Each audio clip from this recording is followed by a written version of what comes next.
പ്രണയം the love after marriage ഭാഗം 23. ഞാൻ കിടന്നതൊന്നുമല്ല, കുഞ്ഞുറങ്ങി കിടക്കുകയാണ്. അപ്പോൾ ഒറ്റയ്ക്ക് കിടത്തണ്ട എന്ന് കരുതി കൂടെ കിടന്നു. പിന്നെ നിന്നെ അങ്ങനെ ഇങ്ങോട്ടൊന്നും കാണാൻ കിട്ടില്ലല്ലോ. ആണ്ടിലും കൊല്ലത്തിലുമല്ലേ ഒന്നിവിടേക്ക് മുഖം കാണിക്കാൻ വരുന്നത്. ചെറിയമ്മ അല്പം പരിഭവത്തിൽ പറഞ്ഞു. അതിന് കണ്ണൻ ചിരിച്ചതല്ലാതെ മറ്റൊന്നും പറഞ്ഞില്ല. മനു വന്നിരുന്നു ഇവിടെ. കണ്ണൻ അപ്പച്ചിയോടും അച്ചുവിനോടുമായി പറഞ്ഞു. മനുവോ? എപ്പോൾ വന്നു? മോൻ നാട്ടിലെപ്പോൾ എത്തി? 2 ദിവസം മുന്നേ വിളിച്ചപ്പോൾ കൂടെ പറഞ്ഞില്ലല്ലോ. ചെറിയമ്മ ആശ്ചര്യത്തോടെ ചോദിച്ചു. അവൻ ഇന്ന് രാവിലെയാണ് വന്നത്. കിച്ചു ഇന്നലെ വന്നു. മനു രാവിലെ ഇവിടെ വന്നിരുന്നു. കണ്ണൻ ഗൗരവത്തിൽ തന്നെ പറഞ്ഞു. ഇവിടെ വന്നിരുന്നോ? ഞാൻ അമ്പലത്തിൽ പോയ നേരത്താവും വന്നത്. എന്നിട്ട് അമ്മ ഒന്നും പറഞ്ഞില്ലല്ലോ. എടാ അച്ചു, നീയും പറഞ്ഞില്ലല്ലോ. ചെറിയമ്മ അച്ചുവിന് നേരെ തിരിഞ്ഞു ചോദിച്ചു. അവനാണെങ്കിൽ ഇതൊക്കെ എപ്പോ എന്ന രീതിയിൽ നിൽക്കുന്നുണ്ട്. അളിയൻ എപ്പോൾ വന്നു? ഞാനും കണ്ടില്ലല്ലോ. അവനിലും സംശയം. അവൻ രാവിലെയാണ് വന്നത്. നീ ആ സമയം പുറത്തേക്ക് പോയിരുന്നു. ശരിയാണ്, രാവിലെ പുറത്തേക്ക് പോയിരുന്നു. അച്ചു ഓർത്തു. അളിയൻ എന്താ വന്നത്? അവൻ്റെ ശബ്ദം ഒന്ന് നേർത്തു. അതിലൽപ്പം മൂർച്ചയുള്ളതുപോലെ തോന്നി കണ്ണന്. അവൻ കുഞ്ഞിനെയും അമ്മുവിനെയും കാണാൻ വന്നതാണ്. വളച്ചു കെട്ടാൻ നിൽക്കാതെ കണ്ണൻ ഉള്ളതുള്ളതുപോലെ തന്നെ അങ്ങ് പറഞ്ഞു.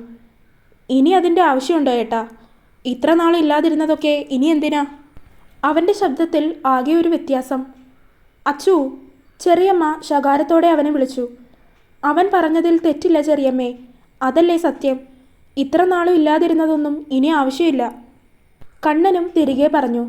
അപ്പോഴേക്കും അമ്മു അങ്ങോട്ടെത്തി. ആ സംസാരം അവിടെ വെച്ച് അവസാനിപ്പിച്ചു. ഏട്ടൻ എന്താ സംസാരിക്കണമെന്ന് പറഞ്ഞത്? അമ്മു ചോദിച്ചു, തെല്ലും മയമില്ലാതെ തന്നെ. ഒരുങ്ങി വാ, നമുക്കൊന്ന് പുറത്തു പോകാം. അവൻ അമ്മുവിനോട് പറഞ്ഞ് അവളെ കാത്തിരുന്നു. അവൾ മറുത്തു പറയാതെ വേഗം പോയി ഡ്രസ്സെല്ലാം മാറി വന്നു. കുഞ്ഞിനെ അമ്മ നോക്കാമെന്ന് പറഞ്ഞതുകൊണ്ട് കുഞ്ഞിനെ അവിടെ തന്നെ നിർത്തി അവൾ കണ്ണൻ്റെ കൂടെ പോയി. അമ്മു എന്താ ഉദ്ദേശിച്ചിരിക്കുന്നത്? കാറിലിരിക്കുമ്പോൾ തന്നെ കണ്ണൻ അവളോട് തുറന്നു ചോദിച്ചു. ഞാൻ എന്ത് വേണമെന്നാണ് നിങ്ങളൊക്കെ ഉദ്ദേശിക്കുന്നത്? അമ്മുവിൻ്റെ ശബ്ദത്തിൽ ആകെ ഗൗരവം നിറഞ്ഞു നിന്നിരുന്നു. നിന്റെ സ്റ്റാൻഡ് എന്താണെന്നാണ് ഞാൻ ചോദിച്ചത്, അല്ലാതെ എൻ്റെ അഭിപ്രായം നിന്റെ മേൽ അടിച്ചേൽപ്പിക്കാനല്ല. പറയാനുള്ളത് ഞാൻ മനുവേട്ടനോട് പറഞ്ഞിട്ടുണ്ട് ഏട്ടാ. എനിക്കിനി അങ്ങനെ ഒരു ജീവിതം ആഗ്രഹമില്ല. അമ്മു ഒട്ടും പതർച്ച നിറയാതെ പറഞ്ഞു. കണ്ണനെ നോക്കാതെയാണെങ്കിലും അവളുടെ ശബ്ദത്തിൽ ഉറപ്പുണ്ടായിരുന്നു. ഉറപ്പാണോ അമ്മു? അതിന് അവളുടെ ഭാഗത്തു നിന്ന് ഉത്തരവൊന്നും വന്നില്ല. അത്യാവശ്യം വലിയൊരു കഫേയുടെ മുന്നിൽ കൊണ്ടുവന്ന് കണ്ണൻ വണ്ടി ഒതുക്കി. ഇറങ്ങ്, അവളോടായി പറഞ്ഞ് അവൻ കഫേയുടെ അകത്തേക്ക് നടന്നു. 2 ലൈം ജ്യൂസ്. വെയിറ്ററോട് ഓർഡർ കൊടുത്ത് കണ്ണൻ ആരെയോ കാത്തുന്നതുപോലെ ഇരുന്നു. മനുവേട്ടൻ വരും അല്ലേ? കണ്ണൻ്റെ മുഖത്തേക്ക് നോക്കി തന്നെ അമ്മു ചോദിച്ചു. കണ്ണൻ അതേ എന്ന രീതിയിൽ തലയാട്ടി. എന്തിനാ ഇപ്പോൾ ഇങ്ങനെ ഒരു കൂടിക്കാഴ്ച? രാവിലെ വന്നപ്പോൾ തന്നെ എനിക്ക് പറയാനുള്ള കാര്യങ്ങളെല്ലാം ഞാൻ മനുവേട്ടനോട് പറഞ്ഞതാണ്. അതിൽ കൂടുതലായിട്ട് എനിക്കൊന്നും പറയാനുണ്ടെന്ന് തോന്നുന്നില്ലേട്ടാ.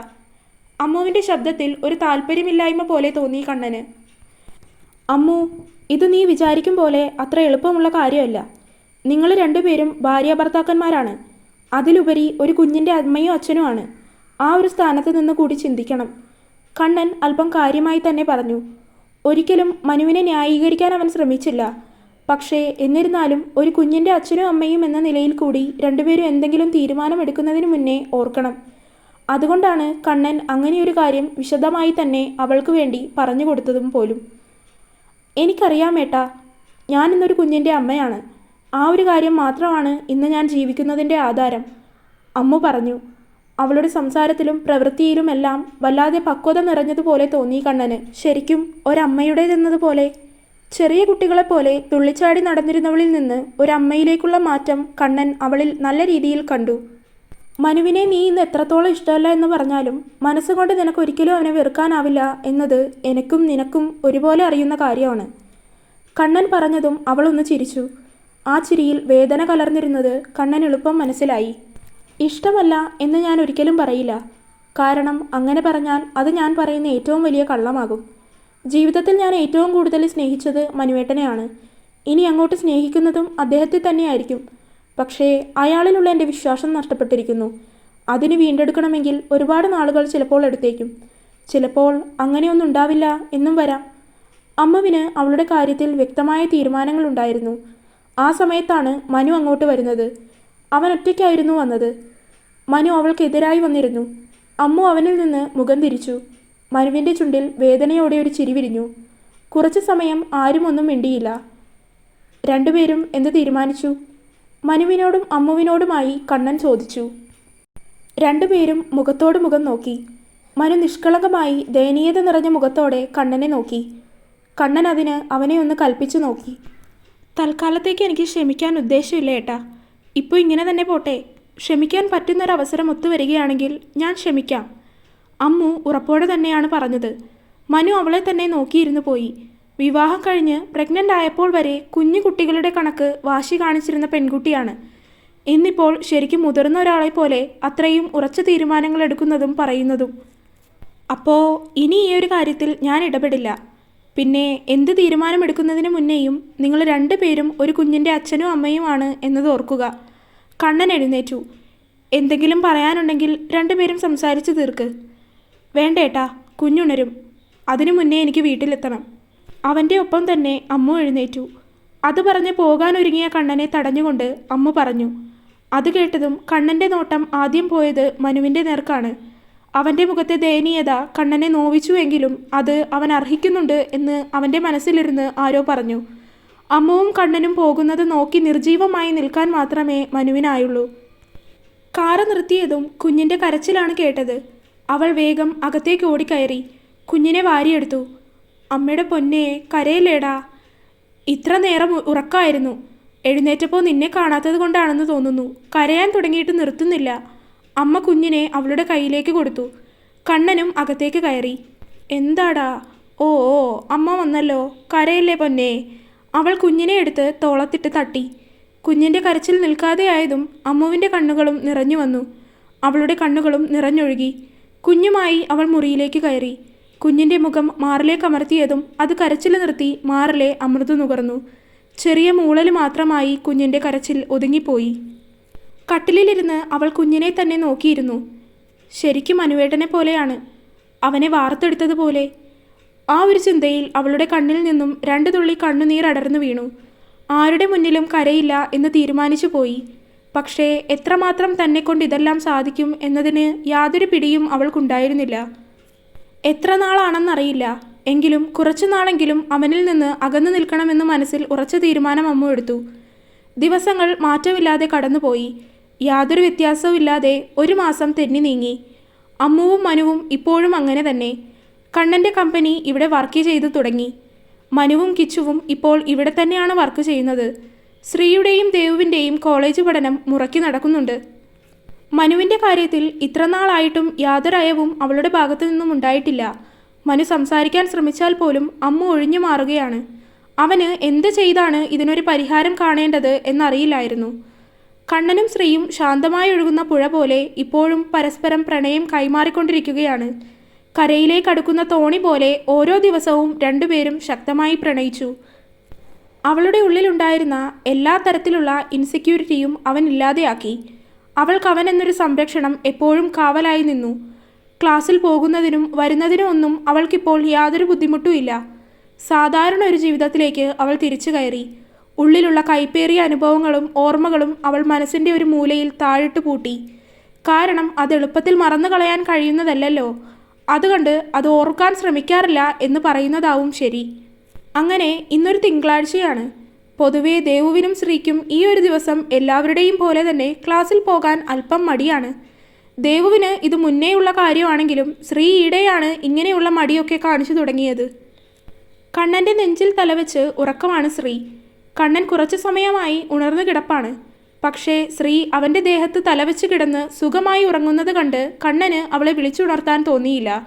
എങ്കിലും സമയം നോക്കിയപ്പോൾ 7:30 കഴിഞ്ഞു എന്ന് കണ്ടതും കണ്ണൻ അവളെ വിളിച്ചു. പാർവതി, സമയമായി, ഇന്ന് കോളേജിൽ പോകണ്ടേ? അവൻ അവളുടെ ഷോൾഡറിൽ തട്ടി വിളിച്ചു. പക്ഷേ അവൾ അതറിഞ്ഞത് കൂടെയില്ല. അവൻ്റെ ചൂട് പറ്റിക്കിടന്ന് ആൾ സുഖമായി ഉറക്കത്തിൽ തന്നെയായിരുന്നു. പാർവതി, അവൻ അവളെ ശക്തമായി ഒന്ന് കുലുക്കി. അവളൊന്ന് മൂളിയതല്ലാതെ എഴുന്നേറ്റില്ല. അവൻ കുറച്ചു സമയം അവളെ തന്നെ നോക്കിക്കിടന്നു. ശ്രീ പതിയെ ഒന്ന് കണ്ണു തുറന്ന് അവനെ നോക്കി. അത് കണ്ടതും അവൾ കള്ളയുറക്കമാണെന്ന് അവന് മനസ്സിലായി. കള്ളി. അവൻ്റെ ചുണ്ടുകൾ പതിയെ മൊഴിഞ്ഞു. എടി കള്ളി, വെറുതെ ഉറക്കം നടിച്ച് കിടക്കാതെ എഴുന്നേൽക്ക്. അവൻ അവളുടെ ഷോൾഡറിൽ ഒന്ന് കൈ അമർത്തി. പ്ലീസ് കണ്ണേട്ടാ, ഞാനും ദേവൂട്ടിയൊന്നും പോകുന്നില്ല.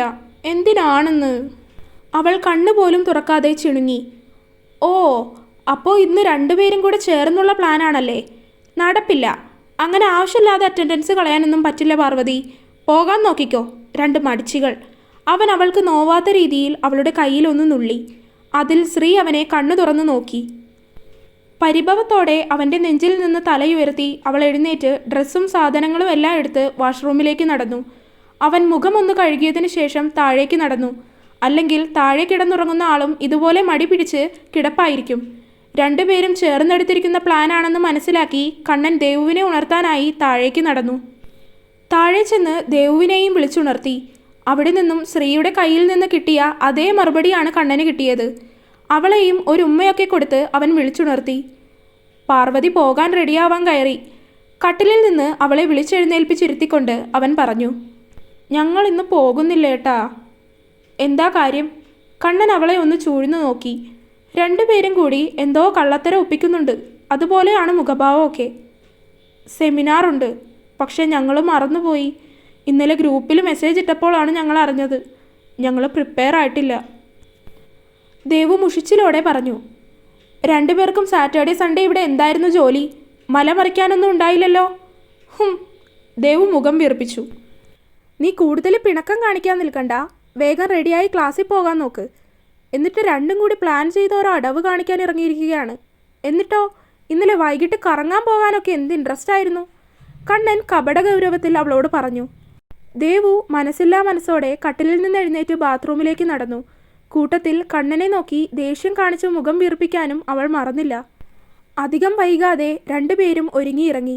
കണ്ണൻ തന്നെയാണ് രണ്ടുപേരെയും ക്ലാസ്സിലേക്ക് കൊണ്ടുപോയി ആക്കിയത്. അമ്മയോടും രണ്ടുപേരും സോപ്പിട്ട് നോക്കിയെങ്കിലും കണ്ണൻ്റെ ഒരു നോട്ടത്തിൽ രണ്ടുപേരും അടങ്ങി കാറിൽ കയറിയിരുന്നു. കണ്ണനോട് യാത്ര പറഞ്ഞ് കോളേജിലേക്ക് കയറി. രണ്ടുപേരുടെയും ഭാഗ്യം കൊണ്ട് സെമിനാർ എടുക്കുവാൻ പറഞ്ഞ ടീച്ചർ ക്ലാസ്സിൽ വന്നില്ല. മാത്രമല്ല ടീച്ചേഴ്സിനെല്ലാവർക്കും എന്തോ മീറ്റിംഗ് ഒക്കെ ഉണ്ടായതുകൊണ്ട് മിക്ക പീരിയഡും ക്ലാസ് ഉണ്ടായിരുന്നതുമില്ല. ദേവുവും ശ്രീയും ഹിമയും ആദിയും ചേർന്നിരുന്ന് സംസാരമാണ്. നമുക്ക് ട്രൂത്ത് ഓർ ഡെയർ കളിക്കാം. കുറച്ചു നേരത്തെ സംസാരം കഴിഞ്ഞതും ആദി ചോദിച്ചു. ഇതുവരെ അങ്ങനെയൊന്നും കളിക്കാത്തത് കൊണ്ട് എല്ലാവരും അത് കളിക്കാമെന്ന് തീരുമാനിച്ചു. പെൻ ബെഞ്ചിൽ വെച്ച് റൊട്ടേറ്റ് ചെയ്യും. ആരുടെ നേർക്കാണോ നിമ്പ് വരുന്നത് അവർ പെന്നിൻ്റെ ബാക്ക് സൈഡ് വരുന്നവരോട് ക്വസ്റ്റ്യൻ ചോദിക്കണം. മനസ്സിലായോ? എങ്ങനെയാണ് കളിക്കേണ്ടത് എന്ന് എക്സ്പ്ലെയിൻ ചെയ്തുകൊണ്ട് ആദി ചോദിച്ചു. പിന്നെ ട്രൂത്ത് ആയാലും ഡെയർ ആയാലും പറഞ്ഞാൽ അത് ചെയ്യണം. പിന്നെ വെറുതെ കള്ളക്കളി പാടില്ല. ആദി പറഞ്ഞു. ശ്രീ ആണെങ്കിൽ ഓരോന്നൊക്കെ ആലോചിച്ചു. തൻ്റെ നേർക്ക് എന്തായാലും കണ്ണേട്ടനെക്കുറിച്ചുള്ള കാര്യങ്ങളാവും ചോദിക്കുക എന്ന് ശ്രീ മനസ്സിൽ ചിന്തിച്ചു. ആദ്യം പെൻ കറക്കിയതും ശ്രീയുടെ നേർക്കാണ് നിബ്ബ് വന്ന് നിന്നത്. ക്വസ്റ്റ്യൻ ചോദിക്കേണ്ടത് ദേവുവിനോടായിരുന്നു. ശ്രീ എന്തവളോട് ചോദിക്കണം എന്ന് കുറച്ച് സമയം ആലോചിച്ചു. ദേവൂട്ടിക്ക് എന്നെയാണോ ഏട്ടനെയാണോ ഇഷ്ടം? ശ്രീക്കറിയാം അവൾക്ക് കണ്ണനെയാണ് ഇഷ്ടം എന്ന്. എങ്കിലും അവൾ ചോദിച്ചു, വെറുതെ അവൻ്റെ പേര് കേൾക്കാൻ വേണ്ടി എന്ന പോലെ. എനിക്ക് രണ്ടുപേരെയും ഒരുപോലെ ഇഷ്ടമാണ്. ഇങ്ങനത്തെ ചോദ്യമൊക്കെ ചോദിച്ച് വെറുതെ എന്നെ കുഴപ്പിച്ച് കളയല്ലേ. ദേവു കൈകൂപ്പി എക്സ്പ്രഷനൊക്കെ ഇട്ടുകൊണ്ട് പറഞ്ഞു. അത് കേട്ട് എല്ലാവരും ചിരിച്ചു. കുറച്ചധികം സമയം 4 പേരും ചേർന്നിരുന്ന് ട്രൂത്ത് ഓർ ഡെയർ കളിച്ചിരുന്നു. ക്ലാസ്സിലെ കുട്ടികളെ പ്രപ്പോസ് ചെയ്യുന്നത് വരെയൊക്കെ ആയി ഡെയർ. അങ്ങനെ കളിച്ചിരുന്ന സമയം ചോദ്യം ചോദിക്കാനുള്ള അവസരം ഹിമയ്ക്കായിരുന്നു. ചോദ്യം ചോദിക്കേണ്ടത് ദേവുവിനോടും. ഹിമ അല്പസമയം ഒന്ന് ആലോചിച്ചു എന്ത് ചോദിക്കണമെന്ന്. ചോദിക്കട്ടെ? ചോദിക്ക്. ചോദിച്ചു കഴിഞ്ഞ് പിന്നെ പറയാൻ പറ്റില്ല എന്നൊന്നും പറയരുത്. പിന്നെ ഇപ്പോൾ ഇത് നിൻ്റെ ഏട്ടത്തിയല്ല, നമ്മുടെ ഫ്രണ്ടാണ്. ആ ഒരു രീതിയിൽ മാത്രം ചിന്തിച്ചാൽ മതി. ഹിമ മുഖവര കൊടുത്തു. ദേവ് കൂളായി ചോദിക്കാൻ പറഞ്ഞു. നിനക്ക് പ്രണയമുണ്ടോ? Do you love someone? ഒട്ടും അമാന്തിക്കാതെ ഹിമ ചോദിച്ചു. ഞൊടിയിടയിൽ ദേവുവിൻ്റെ മുഖമാകെ പരിഭ്രമിച്ചു പോയി. അവളുടെ മുഖത്തേക്ക് ശ്രദ്ധിച്ചിരുന്ന എല്ലാവർക്കും അത് മനസ്സിലാവുകയും ചെയ്തു. ഉത്തരം പറയാനാവാത്തതുപോലെ ദേവു അങ്ങനെ തന്നെ ഇരുന്നു പോയി. പറയ് ദേവു, ആദി ചോദിച്ചു. ശ്രീ അവളെ തന്നെ നോക്കിയിരുന്നു. എന്താണ് അവൾ പറയാൻ പോകുന്നത് എന്നൊരാകാംക്ഷ അവളിലുണ്ടായിരുന്നു. ഇതുവരെ ഇങ്ങനെയൊരു കാര്യം അവർ രണ്ടുപേർക്കും ഇടയിൽ സംസാരത്തിനിടയായിട്ടില്ല. അതുകൊണ്ട് തന്നെ ദേവുവിന് അങ്ങനെ ആരോടെങ്കിലും ഒരിഷ്ടമുണ്ടോ എന്ന കാര്യം ശ്രീക്കറിയില്ല. അവൾ ആകാംക്ഷയോടെ അവളുടെ മുഖത്തേക്ക് തന്നെ നോക്കിയിരുന്നു. എനിക്കങ്ങനെ ആരുമില്ല. ആരുടെയും മുഖത്തേക്ക് ശ്രദ്ധ കൊടുക്കാതെ ദേവു പറഞ്ഞു. എങ്കിലും അതാർക്കും വിശ്വസനീയമായി മറുപടി ആയിരുന്നില്ല. എല്ലാവരും അതിനൊന്ന് അമർത്തി മൂളിയതല്ലാതെ എതിർത്തൊന്നും തിരികെ ചോദിച്ചില്ല. ഇപ്പോൾ പറഞ്ഞത് ട്രൂത്ത് തന്നെയാണോ എന്നൊന്നുകൂടി ഒന്ന് ആലോചിക്കണം. ഹിമയൊന്ന് കുത്തി. എങ്കിലും ദേവു അത് കാര്യമാക്കാതെ ഇരുന്നു. ഇത്ര നേരമുണ്ടായ കളിയും ചിരിയും ഒക്കെയിൽ നിന്ന് പെട്ടെന്ന് അവിടെ ഒരു നിശബ്ദത നിറഞ്ഞു. തുടരും. അപ്പോൾ വീഡിയോ കണ്ടവരെല്ലാവരും വീഡിയോ ലൈക്ക് ചെയ്യാനും ചാനൽ സബ്സ്ക്രൈബ് ചെയ്യാനും അഭിപ്രായങ്ങൾ കമൻ്റായിട്ട് അറിയിക്കാനും മറക്കല്ലേ. അടുത്ത പാർട്ടായിട്ട് വേഗം വരാം. Bye bye.